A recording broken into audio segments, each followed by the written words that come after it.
saya peringatkan pada diri saya dan juga pada sesiapa yang menonton ni, kita kena jaga iktikad kita dalam perkara vaksin ni. Jangan seolah-olah kita meletakkan vaksin ini sebagai tugas, sebagai satu perkara yang seolah-olahnya mengambil alih tugas Allah Rabbul Alamin. Kita meletakkan sifat Allah, sifat wajib bagi Allah kepada vaksin. Hati-hati, saya nak peringatkan pada semua. Kerana saya dengar di antara ucapan-ucapan dan tulisan-tulisan setengah-setengah mereka yang pro kepada vaksin ni sangat menakutkan. Kenapa? Percakapan dia tu seolah-olah menggambarkan hanya vaksin yang boleh hanya dengan pengambilan vaksin. Tengok ayat dia dah. Ayat ni bahaya. Hanya dengan pengambilan vaksin sahaja kita boleh selamat daripada virus COVID ini. Saya ada terbaca ini. Saya ada terbaca dan mendengar setengah-setengah orang yang sudah mengambil vaksin. Dia kata apa? Dia nak promote kepada orang lain. Dia kata hanya dengan pengambilan vaksin saja. Okey? Nampak? Hanya dengan pengambilan vaksin sahaja kita dapat selamat daripada virus COVID ini. Tidakkah ini bahaya? Ya?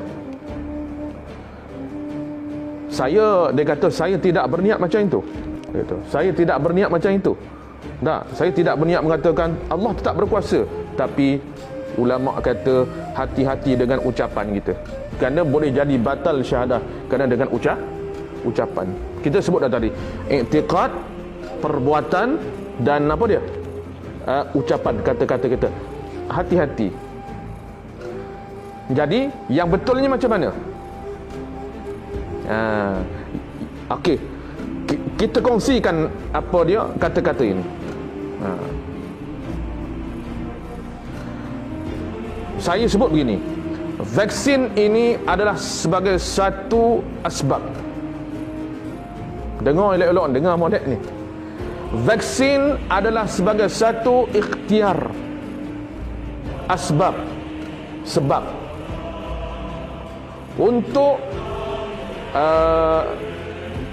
melawan wabak virus COVID ini.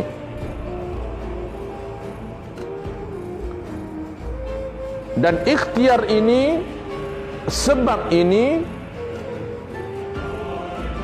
hendaklah disandarkan kepada keyakinan kita yang menyembuhkan, yang memberi perlindungan secara mutlak itu adalah Allah Subhanahu wa taala.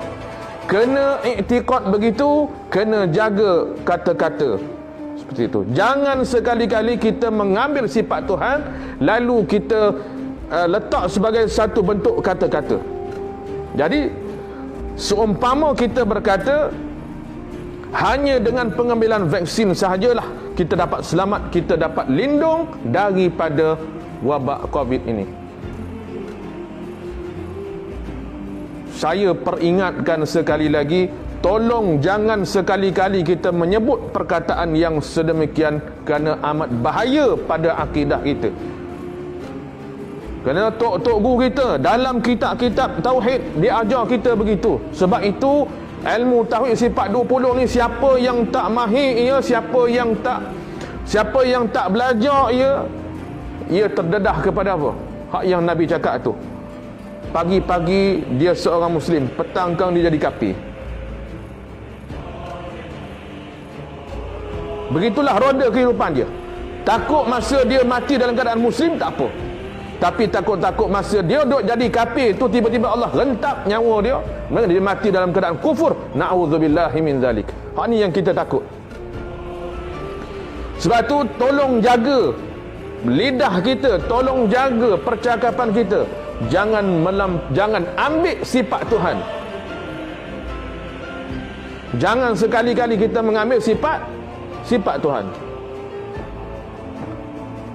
Sama ada dengan ucapan atau tulisan. Jangan sekali-kali.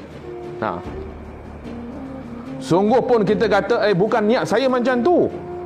Nah, Lala baru dia cakap ini ikhtiar. Kan, lebih baik kau cakap ini vaksin ni adalah sebagai satu ikhtiar kita, sebagai satu sebab yang mendatangkan pertolongan, keizinan daripada Allah Subhanahu wa taala yang memberikan perlindungan secara mutlak. Ia datang daripada Allah. Sama jugalah kaedah macam kita makan ubat apa-apa. Panadol ke, ubat selsema ke, ubat apa sahaja ubat, hatta makanan sunnah sekalipun. Habbatus sauda ke, kapsul apa dia, kapsul habbatus sauda ke, dan makanan sunnah yang lain, kurma dan sebagainya, kita tetap wajib menjaga iktikad kita yang menyembuhkan, yang memberikan manfaat, yang menolak mudarat itu adalah Allah. Makanlah apa sahaja ubat, berubatlah, berikhtiarlah, tetapi jangan kita seolah-olah meletakkan bahawa ubat, vaksin dan sebagainya itulah yang menyembuhkan. Kalau kita beriktikad yang sedemikian, walaupun ada kecenderungan dalam hati kita walau sedikit cuma, maka ini boleh menjatuhkan, membatalkan syahadah kita.